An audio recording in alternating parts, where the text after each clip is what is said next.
వీళ్ళందరూ అన్న అన్న అని ఓటేయబట్టి ఓటేసి మిద్దల మీద కూర్చోబెడితే పరిస్థితి తీసుకొచ్చాను మమ్మల్ని. Breaking news. ఖమ్మం నగర శివారులో భారీ పోలీసుల ఆపరేషన్ కొనసాగుతుంది. 4 జిల్లాల నుంచి వేల సంఖ్యలో పోలీసులు మోహరించిన పరిస్థితి కనబడుతోంది. వెలగుమట్ల, వినోబానగర్, భూదాన్ భూముల్లో పేదల ఇళ్ల కూల్చివేతకు అధికారులు సిద్ధమయ్యారు. భారీ సంఖ్యలో జేసీబీలు, పోలీసు బలగాలు అక్కడికి తరలించారు. పోలీసులు, రెవెన్యూ, ఖమ్మం కార్పొరేషన్ సిబ్బందితో కూడా సంయుక్తంగా చర్యలు చేపడుతున్నటువంటి పరిస్థితి. కలెక్టర్ కార్యాలయానికి సమీపంలోనే హైటెన్షన్ వాతావరణం నెలకొంది. ఏ క్షణమైనా కూల్చివేతలు ప్రారంభమయ్యే అవకాశం ఉన్నట్లుగా మనకు స్పష్టంగా అర్థమవుతుంది.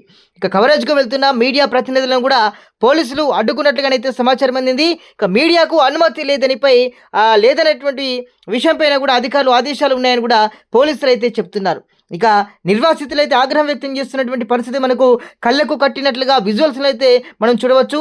అప్పులు చేసి ఇల్లు నిర్మించుకున్నామని ఇప్పుడు వెళ్ళిపోవాలని చెప్పడం అన్యాయమని కూడా చాలామంది వాపోతున్నటువంటి పరిస్థితి.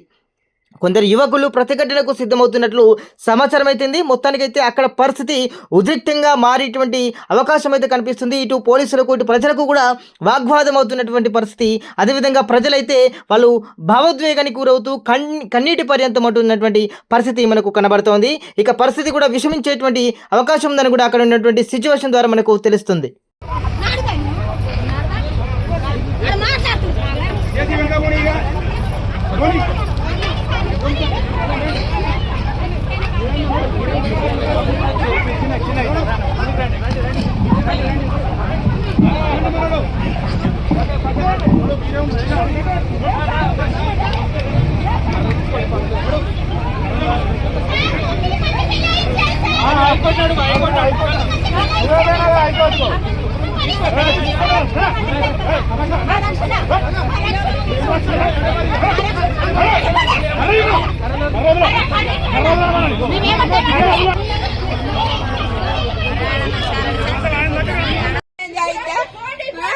ఇప్పుడు కష్టపడి కట్టుకున్నాం. ట్యాంక్ కాడి నుంచి 2 గుట్టలు సన్న, ఇప్పుడు ఇది 3వ సారి మేము కట్టుకోవటం. నెల నుంచి పనులు లేకోకుండా ఏం లేకోకుండా ఈయన సాయం చేస్తాడని ఈయనకి డబ్బు లేకుండా ఓటెత్తి ఇలా అన్యాయం చేసి ఎవరికేసారమ్మా? ఎవరికేసారు? ఎవరికైతే జగన్ రేవంత్ రెడ్డి గెలవాలనే రూపాయి లేకోకుండా గెలిపించినాం. ఈ ఒక్కసారి ఆయన కొంచెం సాయం చేస్తాడని. కరెంటు సంవత్సరం నుంచి లేదు, నీళ్లు లేవు, నిప్పులు లేవు, కడుపుతా ఉన్న పిల్లలు అన్ని. నెల నుంచి పోలీసు వాళ్ళు వచ్చినా కూడా ఒకరోజు తిని ఒకరోజు తినకుండా ఉన్నాం సార్.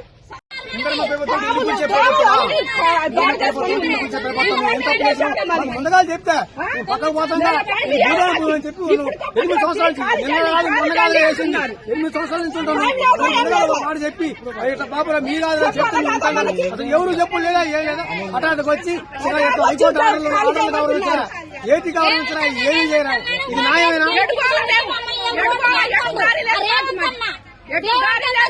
వీళ్ళందరూ అన్న అన్న అని ఓటేయబట్టి ఓటేసి మిద్దల మీద కూర్చోబెడితే పరిస్థితి తీసుకొచ్చాను మమ్మల్ని. మా సంవత్సరాలు బట్టి ఇక్కడ ఉంటున్నామండి. కనీసానికి ఎప్పుడు ఏ రోజైనా కంటి నిండా నిద్రపోలేదు. నీవు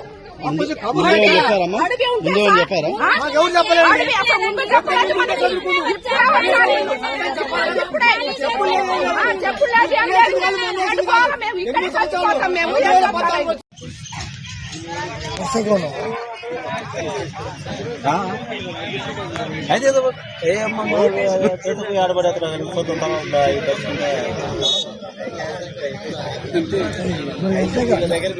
గొడవ పెట్టుకుని చల్లగలరు అందరూ సావర్లే. ఎందుకు అంటారు? ఛాన్స్ లేదు. ఎందుకు అంటారు? బాగా చదువుకొని అంటారు.